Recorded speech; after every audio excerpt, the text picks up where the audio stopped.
Dalil keempat penuntut umum tersebut adalah dalil yang runtuh dengan sendirinya.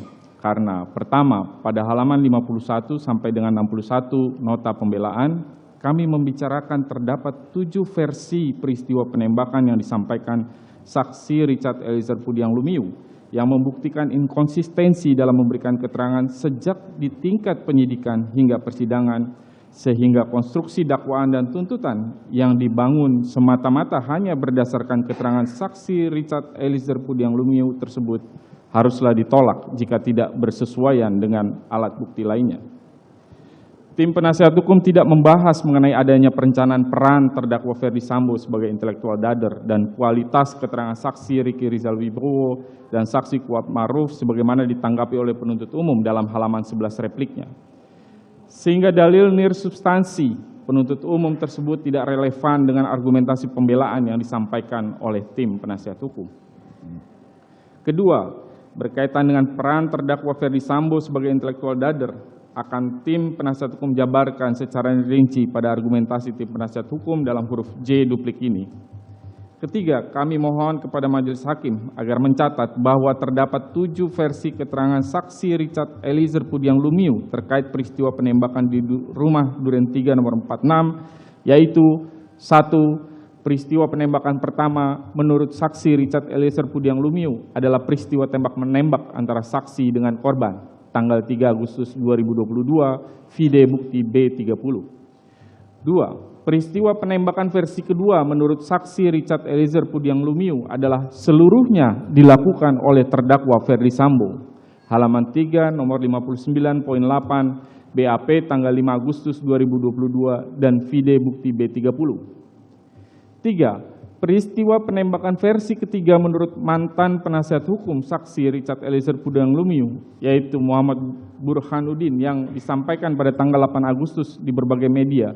Saksi Richard Eliezer Pudiang Lumiu hanya melakukan 1 kali tembakan dan sisanya dilakukan oleh pelaku lain. Vide bukti B30.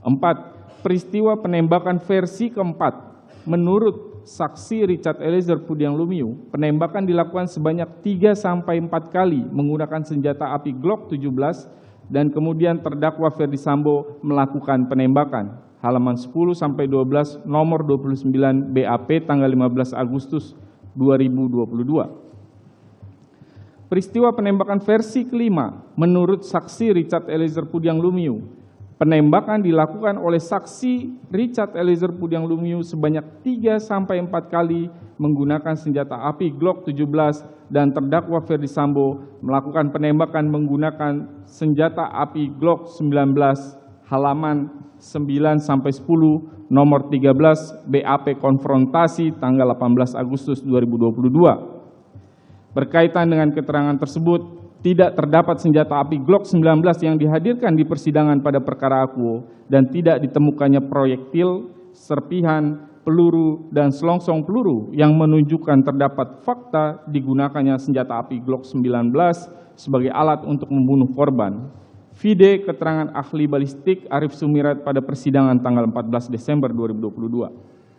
6. Peristiwa penembakan versi ke-6 menurut saksi Richard Eliezer Pudiang Lumiu, penembakan dilakukan oleh saksi Richard sebanyak 3-4 kali menggunakan senjata api Glock 17 dengan menutup mata. Dan terdakwa Ferdy Sambo melakukan penembakan menggunakan 2 jenis senjata api. Vide keterangan saksi Richard Eliezer Pudiang Lumiu dalam persidangan tanggal 13 Desember 2022. Dan penembakan versi ke-7 dan terakhir sampai dengan hari ini, menurut saksi Richard Eliezer Pudiang Lumiu yang disampaikan dalam perkara lain, yaitu dalam perkara di mana saksi Eliezer Pudiang Lumiu sebagai terdakwa Ferdy Sambo, disampaikan olehnya bahwa terdakwa Ferdy Sambo menembak korban dengan senjata api jenis baby Glock. Sementara dalam perkara akuo tidak terdapat senjata api jenis baby Glock yang disita dan dihadirkan dalam persidangan. Uraian keterangan saksi Richard Eliezer Pudiang Lumiu di atas setidak-tidaknya telah membuktikan ada 7 versi keterangan yang berbeda-beda dan tidak bersesuaian dengan keterangan saksi lain.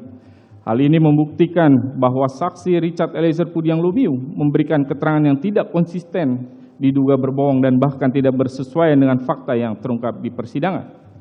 Berdasarkan uraian tersebut di atas, dengan demikian, seluruh konstruksi dakwaan yang didasarkan pada keterangan saksi Richard Eliezer Pudiang Lumiu haruslah ditolak dan menyatakan terdakwa Ferdy Sambo tidak terbukti secara sah dan meyakinkan melakukan tindak pidana sebagaimana didakwakan pada dakwaan ke-1 primer dan subsidiar.